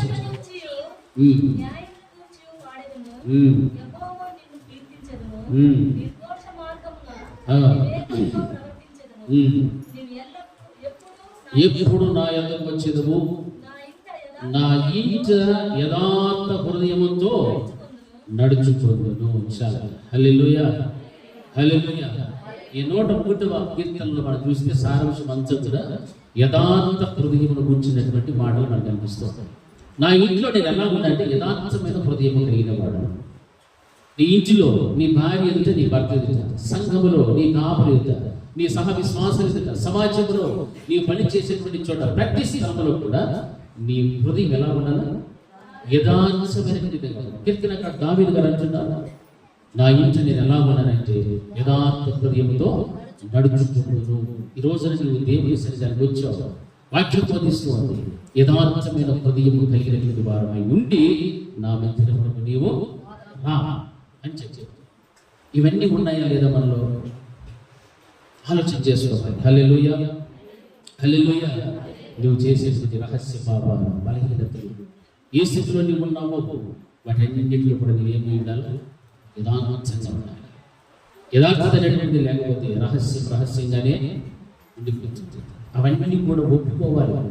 దేవుని యొక్క పాదాల చెంత పడి మొరపెట్టి నిన్ను నువ్వు శుద్ధీకరించుకొని పవిత్రమైన జీవితములని అనగా నిర్మలమైన ఉదకముతో స్నానం చేయబడినటువంటి శరీరము కలిగినటువంటి వ్యక్తిగా, ప్రోక్షింపబడినటువంటి హృదయం కలిగిన వ్యక్తిగా నీవు మారిపోవాలి. హల్లెలూయా. విశ్వాసములో నిశ్చయిత కలిగి ఆ తర్వాత యథార్థమైనటువంటి హృదయము కలిగి నీవు బ్రతకాలి. హల్లెలూయా, హల్లెలూయా. వ్యక్తిగా హల్లెలూయా. ఇంకో 2 మాటలు చెప్తాను, చెప్పమంటారు కదా? చెప్పండి. ఇంకో 2 మాటలు చెప్తా. ఈ మాట ఎప్పుడు చెప్పారు మీరు? యథార్థంగా చెప్పినారా? యథార్థంగా చెప్పినారా? మోసం ముగించేస్తే బాగుంటుందని చెప్పినారా? హల్లెలూయా. యథార్థత ఎక్కడికి కనిపించిపోతాం. హల్లెలూయా, హల్లెలూయా, హల్లెలూయా. చూడండి, కీర్తన గ్రంథంలో 104వ అధ్యాయము 100వ అధ్యాయము 4వ వచనం ఒకసారి చదవండి. 5వది ఎలాగో మనం రావాలి మందిరం చదువుతాం. కృతజ్ఞత అర్పణలు చెల్లించుచు ఆయన గుమ్మములలో ప్రవేశించుడి, కీర్తనలు పాడుచు ఆయన ఆవరణములలో ప్రవేశించుడి, ఆయనను స్తుతించుడి, ఆయన నామమును ఘనపరచుడి. హల్లెలూయా, హల్లెలూయా, ఎట్టి హల్లెలూయా. కనపడి వచ్చిన బాగా చెప్పేటోడు. హల్లెలూయా. కృతజ్ఞత అర్పణ ఏం చేయాలా? చెల్లించుచు ఆయన గుమ్మములలో ప్రవేశించుడి, కీర్తనలు పాడుచు ఆయన ఆవరణములలో ప్రవేశించుడి, ఆయనను స్తుతించుడి, ఆయన నామమును ఘనపరచుడి. హల్లెలూయా. ఈరోజు మందిరానికి వచ్చినటువంటి నీ జీవిత విధానం ఎలా ఉంది? దేవుని గుమ్మములో, మందిర గుమ్మంలో ప్రవేశిస్తున్నప్పుడు ఎలా వచ్చావు? విసుగుగా వచ్చినావా? టైం అయిపోయింది, ప్రభావం వస్తుందా? లేకపోతే ఏమన్నా అనుకుంటారేమో వస్తుందా? ఎట్లా వస్తుంది ఈరోజు మందిరానికి? వాక్యం చెప్తారు, కృతజ్ఞత అర్పణలు చెల్లించు ఆయన గుమ్మములలో ప్రవేశించండి. రెండవది ఏమన్నాడు? కీర్తనలు పాడుచు ఆయన నామములో ప్రవేశించండి, ఆయన స్తుతించుడి, ఆయన నామమును కనపరచండి. దేవుని స్తుతించాలి, ఆయన నామాన్ని కనపరచాలి, ఆయన కీర్తనలు పాడాలి. తర్వాత కృతజ్ఞత అర్పణలు చెల్లించు ఆయన గుమ్మములలో ప్రవేశించండి. ఇన్ని పెట్టాడు దేవుడు. ఇవన్నీ ఎవరైనా చేస్తున్నారా? కృతజ్ఞత అర్పణలు చెల్లించు. ఎవరు చెల్లించి వస్తున్నారు? అర్థమైందండి? కృతజ్ఞత అర్పణలు ఏం చెల్లించినారు? చెల్లిస్తున్నారు.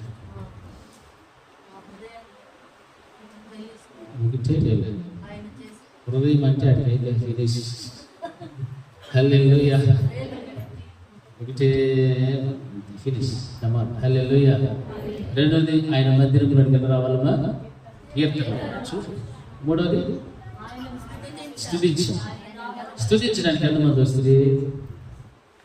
స్తుతించడం అంటే ఏంటి? మనం ఆరాధన ప్రారంభమైనప్పుడు చేసే పని ఏంటి? తెలియదు చెప్పండి. ఉండండి. ఆరాధన ప్రారంభం చేసినప్పుడు ఏం చేస్తాం తెలిసిన? నేను చెప్తా, స్తుతిస్తాం. దేవుని ఎట్లా స్తుతిస్తామంటే, ప్రభువా నీవు ఫలానా, నీవు ఫలానా, నీవు ఫలానా, నీవు ఫలానా, నా జీవితంలో ఫలానా, ఇవి చేసేవి అవి చేసేవి అని దేవునికి ఏం చేస్తాము? స్తుతులు చెల్లిస్తాం. హల్లెలూయా. ఆ కార్యక్రమంలో పాలుపంపులు పొందితే తప్ప అందులో ఉన్నటువంటి అనుభూతి, సంతోషము, బలము, శక్తిని అనుభవించలేదు. హల్లెలూయా. అని వాక్యం బోధిస్తుంది. ఈ మందిరానికి వస్తే కృతజ్ఞత అర్పణలు చెల్లించుచు ఆయన గుమ్మములలో ప్రవేశించుడి, కీర్తనలు పాడుడి, ఆయన స్తుతించుడి, ఘనపరచుడి. ఇవన్నీ కూడా మనం చేయాలి. ఎవరో స్తుతిస్తారు, ఆ పాత్ర అయిపోయింది. ఎవరో ఘనపరుస్తారు, వాళ్ళ పాత్ర అయిపోయింది. ఎవరో వాక్యం చెప్తారు, నువ్వేం చేస్తావు? ఏం చేయాలి? మనం వీటిలో ఏ వీటిలో కూడా పాల్గొంటూ పొందనటువంటి వాళ్ళు మనం ఏం చేయాలి? వీళ్ళు ఏమేమి చేస్తూ ఉంటారు?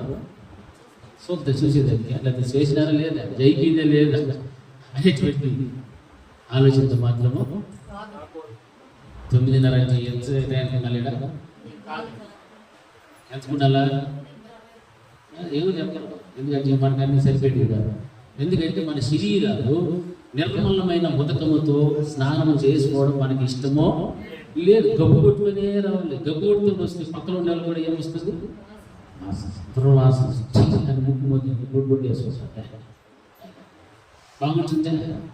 బాగుంటుంది. వాక్యం చెప్తారు, కృతజ్ఞతార్పణలు, కీర్తనలు, స్తుతులు, ఘనపరచు.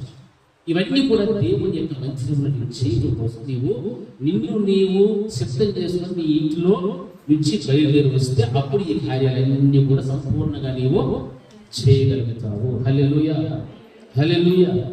ఆ తర్వాత చూడండి, ఇంకా కొంతమంది మందిరానికి వచ్చినప్పుడు ఏం చేస్తారు? ఫోన్ ఎత్తుకొని మాడుకుంటూ వస్తారు, మళ్ళీ ఫోన్ ఎత్తుకొని మాడుకుంటూ పోతారు, చాటింగ్ చేసుకుంటూ పోతారు, వస్తారు. ఏం ప్రయోజనం?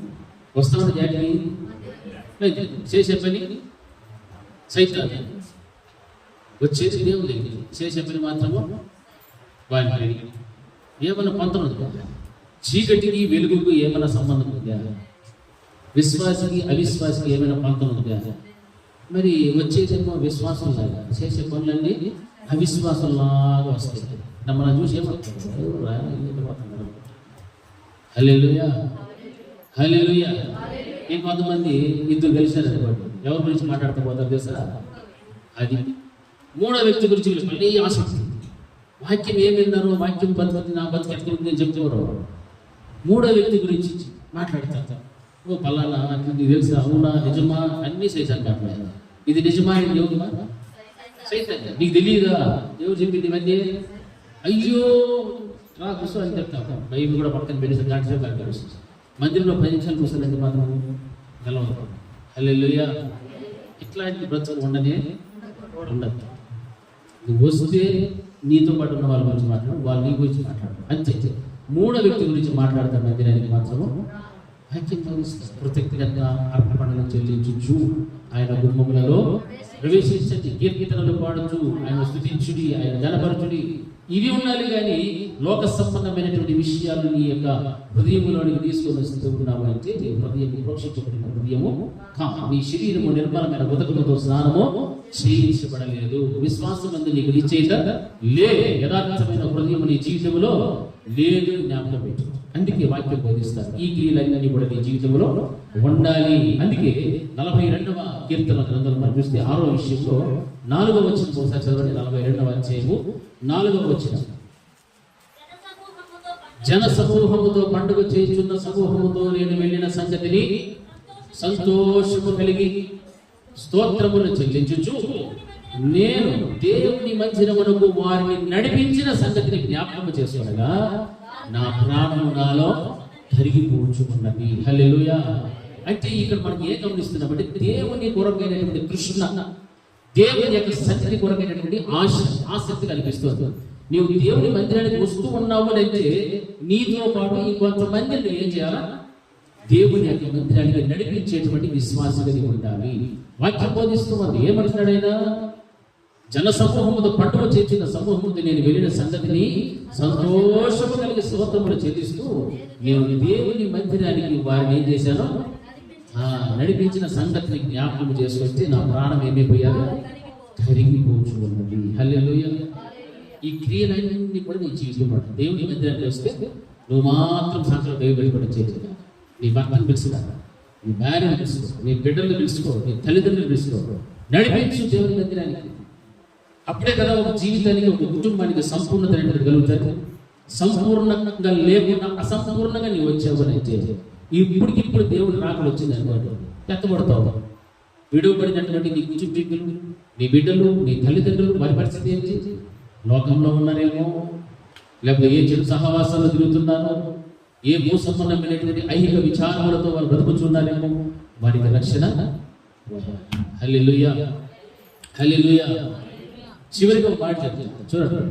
7వది మనకు రావాల్సిన విధానం ఏమై ఉండాలంటే ద్వితీయోపదేశకాండ 16వ అధ్యాయం 16-17 వచ్చిన ఒకసారి చదవండి. ద్వితీయోపదేశకాండము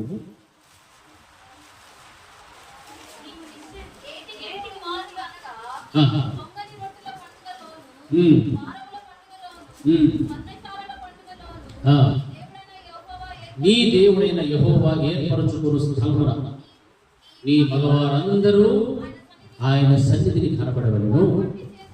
వారు వట్టి చేతులతో యెహోవా సన్నిధిని కనబడక నీ దేవుడైన యెహోవా నీకు అనుగ్రహించిన దీవెన చొప్పున ప్రతి వాడును తన శక్తి కొలది ఇయ్యవలెను.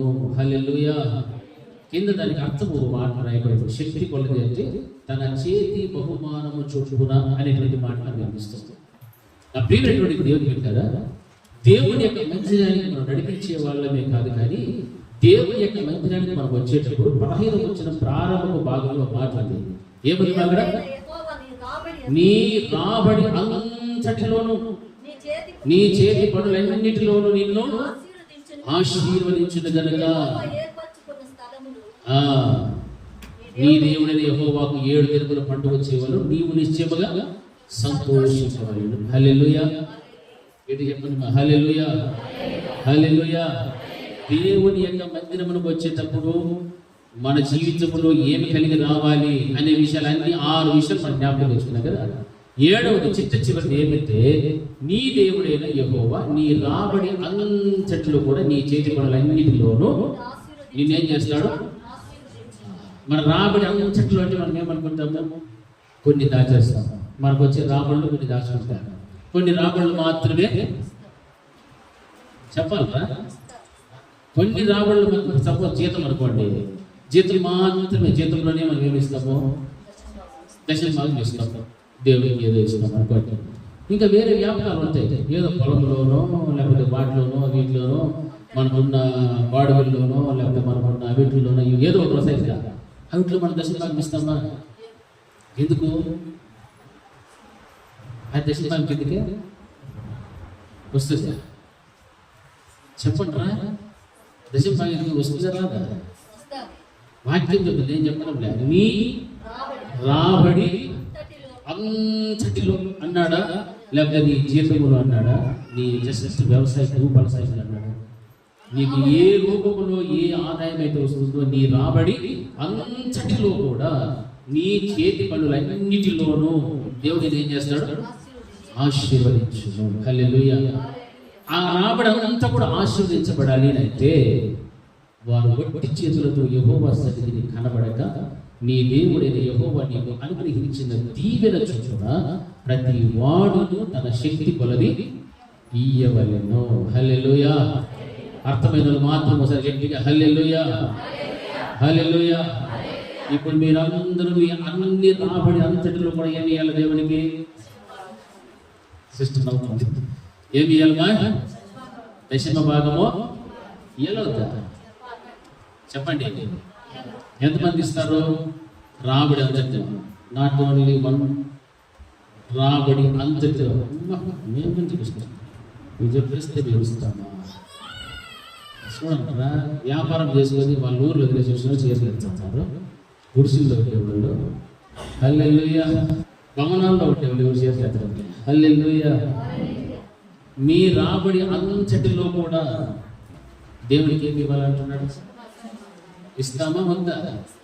అది ఆశీర్వదించబడాలంటే ఇవ్వండి. అది ఆశీర్వదించబడకూడదు, అది ఎట్లా వచ్చినట్లు అనుకోవడం లేదంటే ₹1 కూడా ఇవ్వలేదు. ఎవరికి?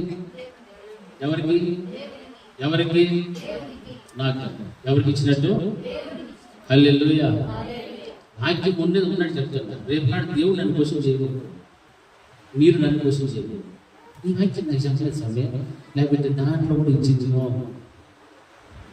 అది చాలా మనకు తెలుసు, మన రాబడికి ఎంతో మనకు తెలుసు. ఎన్ని వ్యాపకాల ద్వారా మనం సంపాదిస్తున్నాం మనకు తెలుసు. వ్యాపారాలు, ఉద్యోగాలు, ఇవి రూపాయలు ఎన్నో ఉన్నాయి. వాటి అన్నిటిలో కూడా దేవుడు ఏమన్నాడు? నీ రాబడి అంతటిలో కూడా నీ చేతి పనులన్నిటిలోనూ దేవుడిని ఏం చేస్తాడు? ఆశీర్వదించేటువంటి వాడే. హల్లెలూయా. అంతేగాని నిన్ను తక్కువ చేసేటువంటి వాడు మాత్రం కాదు. కానీ అవన్నీ కూడా నువ్వు ఏం చేయాలి? దేవునికి వాటిలో ఇవ్వాలి. హల్లెలూయా. గట్టి చెప్పాలి హల్లెలూయా. నీ మగోళ్ళందరినీ పిలుచుకొని వస్తే వారు వట్టి చేతులతో రాకూడదని వాక్యం బోధిస్తారు. వారు వట్టి చేతులతో యెహోవా సన్నిధిని కనబడక నీ దేవుడైన యెహోవా నీకు అనుగ్రహించిన దీవెన చొప్పున ప్రతి వాడును తన శక్తి కొలది ఇయ్యవలెను. హల్లెలూయా. ఇప్పుడు దేవుని మందిరానికి వచ్చినప్పుడు ఇది మాత్రమే చేయాలని అనుకోండి. అప్పుడు మీరేం చేస్తారు? బాగా చింతించాం, ఈ పాత్రకి ఎప్పుడు చూసినా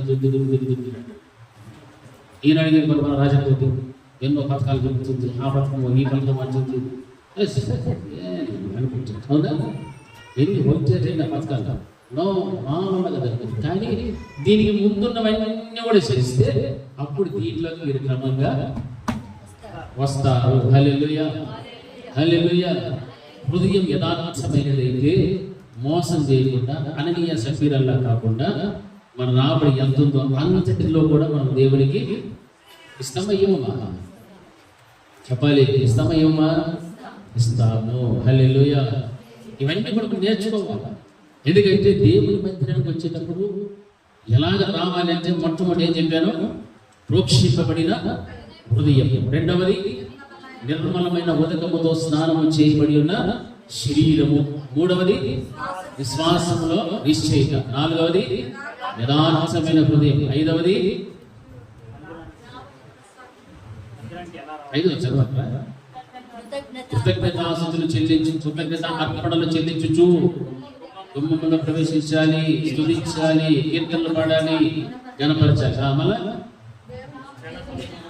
నీతో పాటు ఇతరులు కూడా నడిపించేటువంటి ఆ స్థితి నీకు ఉండాలి. ఎందుకు తెలుసా? పక్షవాయు కలిగిన వాడిని ఎవరు మోసుకొచ్చారు? ఎందుకు? వాడు బాగుపడాలని వీళ్ళకి విశ్వాసం ఉంది, వీళ్ళకి ఆశ ఉంది కాబట్టి వాడిని మోసుకొని వచ్చింది. ఉందే లేదా? ఆ విశ్వాసం మనం ఉండాలి. ఆ విశ్వాసం ఉంది, నిశ్చయిత అంటే అదే నా దేవుడు స్వస్థపరిచేవాడు. కాబట్టి నీకు తెలిసిన ప్రతి వాడిని కూడా నువ్వేం చేయాలా?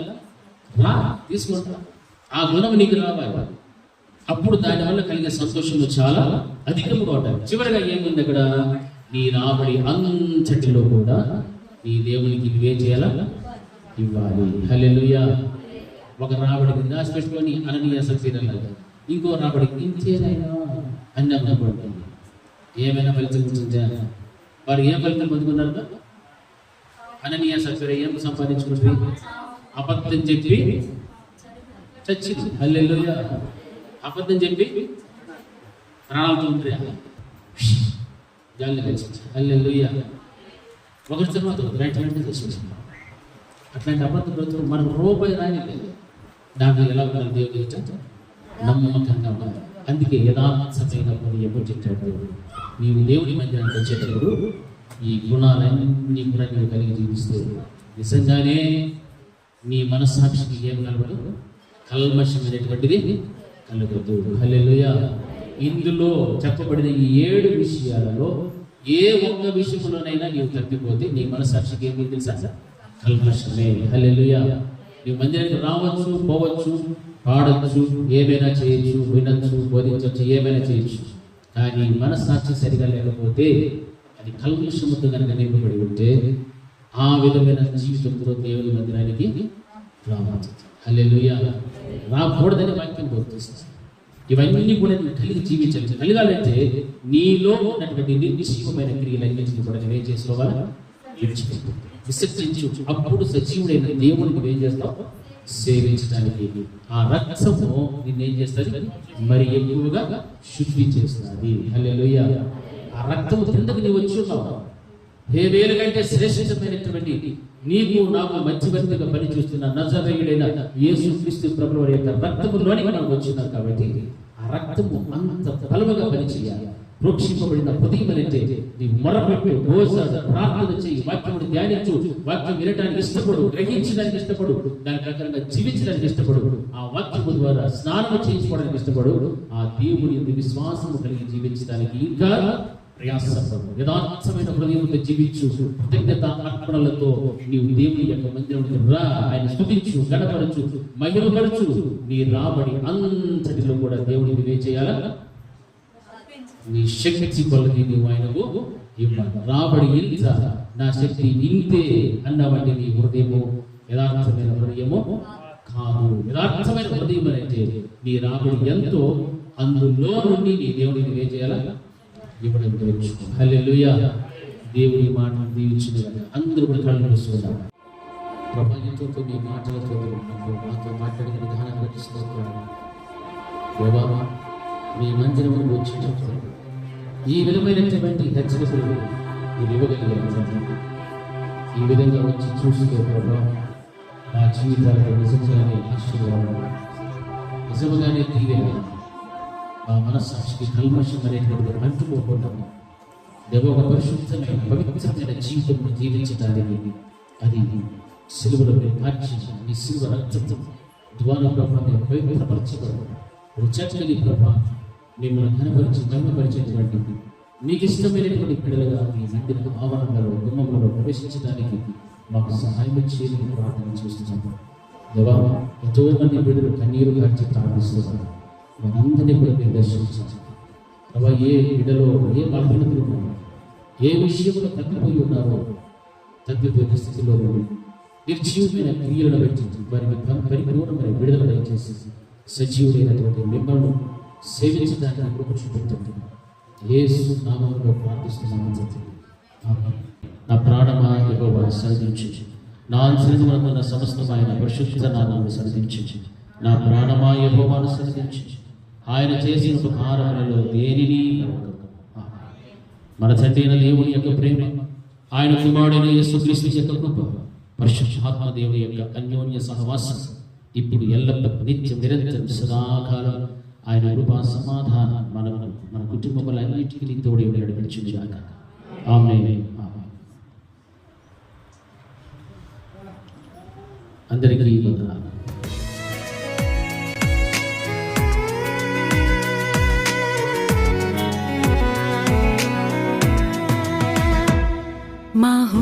మహోన్నతుడాని కృప చాలయా, ఎడబాయని నీ ప్రేమయే మధురం. నా దైవమా ప్రియ యేసయ్యా, నీవే నా గానము, నీవే నా గానము. మహోన్నతుడాని కృప చాలయా, ఎడబాయని నీ ప్రేమయే మధురం. నా దైవమా ప్రియ యేసయ్యా, నీవే నా గానము, నీవే నా గానము.